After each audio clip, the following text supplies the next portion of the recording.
Now, I've always been a driven guy, but his death has lit a fire underneath me, and it still burns bright today. Oh, sorry, mate. Just give it a sec. In the decade following uni, life was hard.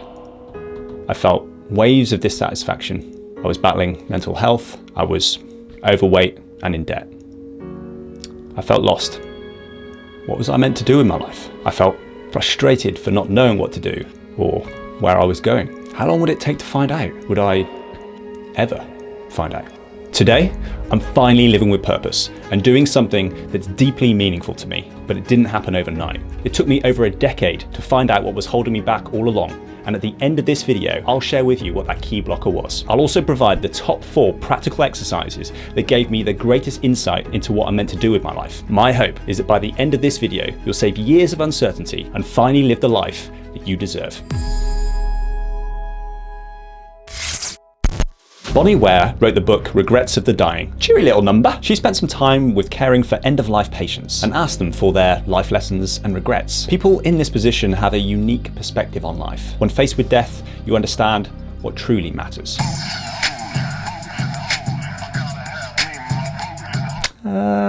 Bonnie found the same regrets would come up time and time again. Here were the most common. Number 5, I wish I'd let myself be happier. I forget that this is a choice sometimes. Number 4, I wish I stayed in touch with my friends. I plead guilty, Your Honor. Number 3, I wish I'd had the courage to speak up. That's not so much of a problem for me. Number 2, I wished I hadn't worked so hard. Lou, did you put this in here? And the most common regret from the dying, which stood out above all others, I wish I'd not waited and subscribed to Hugh's YouTube channel earlier. Don't be like them. Act now. Okay. The real number 1 regret was, I wish I'd had the courage to live a life true to myself, not the life others expected of me. Most people look back and regret the things they didn't do, rather than the things that they did. When we live life on someone else's terms, we feel lost, frustrated, and unhappy. If we're not careful, these feelings can cling to us for years and even decades. And before we know it, it's too late. It's down to you to find out what you love in life. We only get one roll at this. You must utilize your strengths. Be brave. Take a chance. Give it all you got and live a life without regret. So, how do we do that? I thought you'd never ask. It starts with self-awareness. If you don't know your life's purpose, you either don't know what you want or you're not living in alignment with what you want. And if you want to finally start living with purpose, you need to enhance your self-awareness. Self-awareness is the ability to tune in to your thoughts, your feelings, and your actions. It's about understanding your strengths and weaknesses, as well as how other people see you. Now, before I go into sharing the 4 exercises that helped unlock my awareness, I want to highlight an important point. The idea isn't to magically work all this out in one sitting. It's about being less wrong than you are right now. Just think, as long as you're moving in the right direction, then you're winning. Once you've completed them, you should have loads of ideas. And just make sure that you experiment with them and see where it takes you. When I first did these exercises, I immediately acted on a few of them, and some worked out better than others. For example, I like dancing. But the reality wasn't what I expected.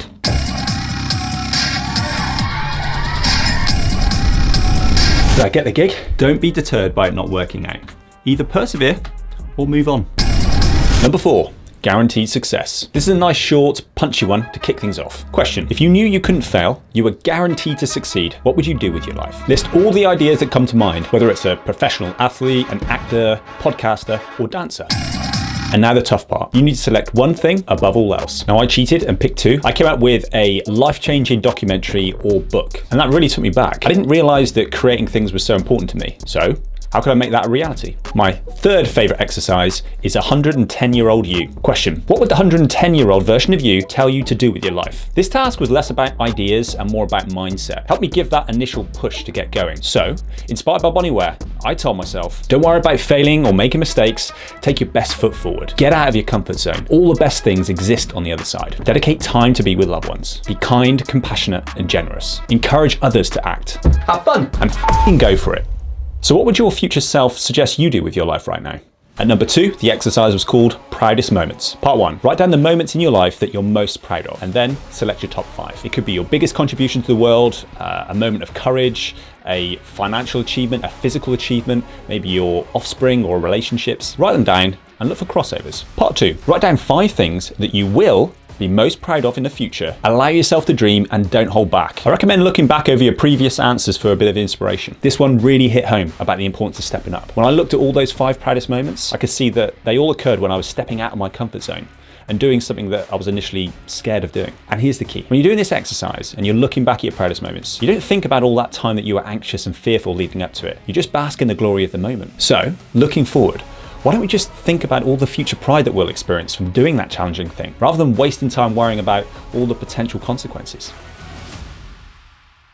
And my number 1 exercise to help me uncover my life purpose is called The Element. Now I ranked this one number 1 for me because I had an epiphany during it. This exercise is based on the book by Sir Ken Robinson. It's very similar to the hedgehog concept by Jim Collins and the Ikigai, but I prefer this one because of its simplicity. Sir Ken believed that we all have the element within us. To find the element, we must answer these 2 questions. What do we love to do and what are our talents? Love to do's are things that you spend all your spare time and money on. This part is generally easier. The second part's a little tougher because people can struggle to own their talents. So to help, just consider all the things that you find effortless or easy. Think about those things that people tell you you're great at, or just give some real thought and consideration to what you could be extraordinary at. The nexus point of the 2 areas is the element. You love it and you're talented. This is where we feel most alive, where only we can be. The world rewards us for our talents, but just because we're good at it doesn't mean that we should do it.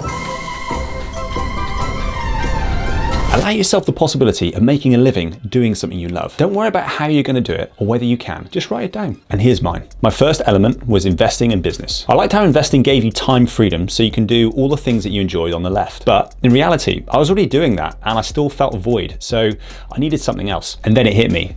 The epiphany. The more boxes I could tick on each side, the more likely I'd be to find the element. And you can see at the bottom of the page, I allowed myself to consider YouTube or an online presence. I was finally onto something. I know that I could be world class at YouTube. I didn't know how I was going to get there, but I knew it was possible. And that was all I needed. And then within the next 12 months, I was at a training workshop and they asked the attendees to stand up and share what we thought success looked like to us. So I volunteered. I stood up in front of 160 people. I pooped my pants. And I said this. Mine is creating a personal brand that I'm responsible for that covers my living expenses. And the other extension to that is I'll do that through helping people quit their jobs, invest more money, and become better human beings. Fantastic, give a round of applause, Mike. It was finally out there. I told the room what I wanted, and now it was down to me to make that reality. Dreams can come true. Dreams can come true. Don't put that in. You're going to put that in. Hopefully, you've now got a big list of potential ideas of where to take your life. But this is just part 1. To make your dreams a reality, we need to move on to that next step. Take action. Research your ideas in more detail. Share them with friends. Find out if it's something that you truly want to do. Or not. Go a step further and experience it. How can you touch it? How can you feel it? Experience what you want to do for a day. Go and speak to someone that's doing that right now. How'd they get started? What would they recommend? What's it truly like? Reflecting and visualizing are really important, but you need to make sure that you're acting on your motivations for them to become a reality. Now, I mentioned at the start of the video that there was one thing holding me back from living my best life, and that thing was my mortality. I'd taken life for granted. There is no greater teacher than death. Life is precious, and you don't want to wait until that last moment for death to be your teacher. This is my dad. He sadly passed away 2 years ago from sepsis after spending 3 weeks in intensive care. It was horrendous for all of us. We weren't able to say goodbye the way we wanted. I loved him about as much as I've loved anyone, and like any father-son relationship, I just wanted him to be proud of me. I think he was. Dad wasn't very happy towards the end of his life. Much like the number 1 regret of the dying that Bonnie Ware uncovered for us early on, he didn't have the courage to live a life true to himself. Now, it hurts me to say that, but I believe it to be true. He didn't get a chance to finish strong. It feels like he was taken away too early. For himself, and for all of us. I'm just going to try and compose myself a little bit. I've always been a really driven guy. But his death has lit a fire underneath me. Oh, now, I've always been a driven guy, but his death has lit a fire underneath me. And it still burns bright today. Oh, sorry, mate. Just give it a sec. I don't want to be taken away without giving life all I've got. Confucius famously said, "We have two lives. The second one begins when we realise we only have one." So what the f are we all waiting for? One amazing way to fuel action is to connect to death, either on your own mortality or someone else's. Death hasn't got to be all negative. Use it to move you. So I have two questions to leave you with. Number one, if you were to die this year, would you be content with who you are and what you've accomplished so far in life? Number two, if you were given 12 months to live from today, what would you be willing to do to maximise your limited time? Now, naturally, I must ask, what's holding you back from doing those things right now? We've all got a death sentence looming over us. We just don't know how long we've got. So please, find what you love in life. Utilise your strengths. Be brave. Take a chance. Give it all you've got and live a life without regret. Feel free to share your thoughts in the comments below. If you enjoyed this video and you'd like to follow my journey to 1 million subs, make sure you subscribe to the channel so you can learn how to solve the money problem and chase your dreams. You'll also get to see how I work towards mine.